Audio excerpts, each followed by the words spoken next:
The Greatest Generation, 1901 to 1927. Imagine being 10 years old and watching your father lose everything. Not just a job, but everything. The saved money, the house, and the feeling that tomorrow would be better than today. That was the Great Depression. And for the Greatest Generation, it was not just a story in a history book. It was their childhood. You learned early that the world did not owe you anything. You watched your parents make one single meal last for 3 days. You wore your older brother's shoes until your toes were bent at the front. You did not ask for more because you saw how much more cost the people around you. And then, just as you became an adult, the world asked for something else. It asked you to fight. World War II did not just define this generation, it made them strong. 18-year-olds ran onto dangerous beaches. 19-year-olds flew planes to drop bombs over Europe. And the ones who stayed home saved their sugar, grew their own food, and worked in factories until their hands were hurt and cracked. Extreme hard times shared by everyone do something to people. It makes them tough, not in a mean way, but in a way that they don't give up. But for the Greatest Generation, it was not something they thought about. It was just life. This is why they do not talk about their feelings, not because they don't have feelings, but because they came from a world where feelings were a luxury. You did not talk about your pain. You hid it and kept moving because there was a war to win and a family to feed. This generation built a way of thinking that experts now call stoic pragmatism. This is the belief that hard times are going to happen. Complaining is useless, and the only thing that matters is what you do next. And here's what that gave them: a very strong ability to keep going. They could live with not knowing what would happen without getting scared. They could lose something important and start over the next morning. They did not need the world to be fair. They just needed a clear job and the freedom to finish it. They took this attitude into factories and big offices after the war. They took it into their marriages and how they raised children. And whether they knew it or not, they passed it down in smaller amounts to every generation that came after them. The Silent Generation, 1928 to 1945. You were born into a world that was already in trouble. The Depression was part of your first memories. You remember your mother boiling the same bones 2 times to make more soup. You remember your father leaving before the sun came up and coming home with nothing. And if you were one of the many people in Oklahoma, Texas, or Kansas, you remember the sky turning black in the middle of the day. Dust storms were so thick that your mother put wet clothes over your baby sister's face just so she could breathe. Families packed everything they owned into a truck and went west on Route 66, only to be told to leave at the California border. You learned that staying quiet was safer than asking questions because the adults did not have answers either. And then the war came. You watched the men leave, brothers, cousins, neighbors. Some of them never came back. You sat by the radio with your family, listening to news from places you could not find on a map, learning that the world was bigger and more dangerous than anyone had told you. By the time the war ended, you had already learned the lesson. Keep your head down. Do not cause trouble. You saw what happened to the people who spoke up, who acted differently, or who questioned the people in power. And then came McCarthy and the Red Scare. This did not just target enemies. It targeted anyone who looked different, thought different, or asked the wrong questions. Teachers were fired for what they read. Actors were banned for meetings they went to 10 years before. Neighbors turned against neighbors. You learned that even in quiet times, one wrong word or one wrong friend could ruin your whole life. When staying quiet keeps you safe, you learn to stay quiet. It becomes a habit. For the Silent Generation, it was not a plan. It was just how they stayed alive.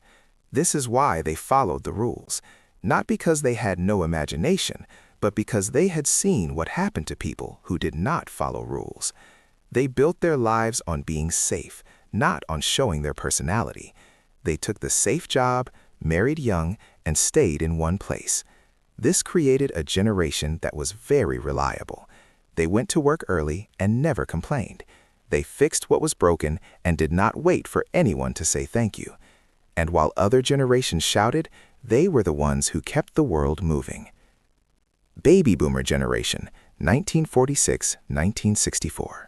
Baby boomers, 1946 to 1964. You were born into a time of winning. The war was over. The economy was growing fast. Your parents had survived the hard times and fought the Nazis. And now they wanted one thing: a normal life. A house, a yard, and kids. Lots of kids. And so you arrived, 76 million of you, into a world that seemed to be getting bigger in every way. New roads, new houses, and new televisions in every living room. For the first time in many years, the future looked like something to be excited about, not just something to survive. But under all that happiness, there was a shadow. You grew up practicing how to hide under your school desk if a bomb fell. You watched your parents watch the news about the missile crisis, their faces looking scared in a way they would not explain. You learned that the world could end in a second, and there was nothing you could do about it, except keep living. And then things started to break. You watched the newsman's voice shake when he said President JFK was dead. 4 years later, Martin Luther King was killed. 2 months after that, Bobby Kennedy. 3 killings in 5 years. Young people at 18 were sent to a war that did not make sense. Vietnam was not like World War II. There was no clear enemy and no clear win, just jungles and a government that kept saying, "We are winning," while the number of dead people grew every night on the news. It was the first war Americans watched from their homes, and what they saw was not the same as what they were being told. Some of you went to war, some of you fought against it, but all of you were changed by it. You realized that the big groups your parents trusted might not be worth that trust. That kind of lying changes how you see people in power. For boomers, it was not just a news story, it was seeing bodies on TV while the government promised victory was near. But here is the strange part. The same generation that fought the system eventually ran the system. The young rebels became bosses of big companies. The people who wanted change became leaders in government. The kids who marched for rights in the environment grew up to build the biggest buying economy in history. They became very good at changing themselves when the world changed. That is why they are still working and still leading. They have been changing their whole lives. Generation Jones, 1954 to 1965. If you were born in the late 50s or early 60s, you probably do not see yourself in the boomer story. You did not march in the big protests. You did not go to Woodstock. You were 8 or 10 years old watching it on TV. You were too young to join, but old enough to think it was important. You came home from school to a happy family life and dinner on the table. Your older siblings told you the world was changing and anything was possible. You were a teenager when President Nixon left his job. You sat in front of the TV and watched a president lie about a scandal for 2 years, get caught, and leave before he was kicked out. That was the moment you learned that sometimes the people in charge cannot be trusted. Your older siblings fought against the war, but by the time you were old enough, the war had already ended. The big fight of their generation was not yours to fight. Then you turned 18. You got your driver's license just in time to wait in very long lines for petrol. This was because of an oil problem that hurt America. You heard words on the news like stagflation, which means prices were going up while jobs were disappearing. By the time you wanted to buy your first house, the cost of the bank loan was the highest ever. The older boomers had already bought houses and started their careers. You had to watch from the outside, wondering what happened to the life you were promised. And that is why they call you Generation Jones, the generation that spent its whole life wanting, jonesing, for something just out of reach. You had all the hope of the people before you, but the timing was bad, so you stopped waiting. You took what was available, made it work, and learned not to depend on the world's promises. You became the bridge. You are not boomers, and you are not Gen X. You are the ones who fell through the gap and built a life there anyway. Generation X, 1965 to 1980. You came home from school and the house was empty. No one sent a text to check on you. No one tracked where you were. You let yourself in with the key around your neck, made a snack, and figured out what to do on your own. Maybe you watched TV or rode your bike until the streetlights came on. Maybe you got into trouble and learned how to get yourself out of it.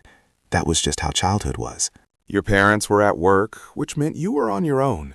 This changed you at a young age. You learned that you had to solve your own problems because no one else was there to do it for you. This gave your generation something that kids today will never understand: true freedom. There was no GPS and no one checking where you were. You left the house on Saturday morning and came home when the lights came on, and in between, you were like a ghost. You built houses in the woods. You rode your bike to the next town just to see what was there. You played until your legs hurt and drank water from the garden pipe because going inside meant the day was over. If you made a mistake at 16, it stayed at 16. There was no camera in every pocket and no permanent record of every silly thing you did. You got to be young and silly and private. That gave you space to find out who you were without the whole world watching. But it was not all freedom. You saw hard things, too. You watched your parents' generation get hit hard by money problems in the 80s and people losing their jobs. You watched your parents sit at the table with many bills. You did not understand everything, but you understood enough. By the time you started working in the 90s, another money problem was waiting. You learned early that being loyal to a company did not mean the company would be loyal to you. The job for life idea was dying, and you knew it. This did not make Gen X lazy, it made them see the truth. You worked hard, but you knew hard work did not mean your job was safe. You did not expect a prize or a pension. You expected to prove yourself every single day because you had seen what happened to people who thought they were safe. You kept your skills ready, not because you did not care, but because you learned that no one was going to look out for you except yourself. Some call it being negative, but for Gen X, it is just reality.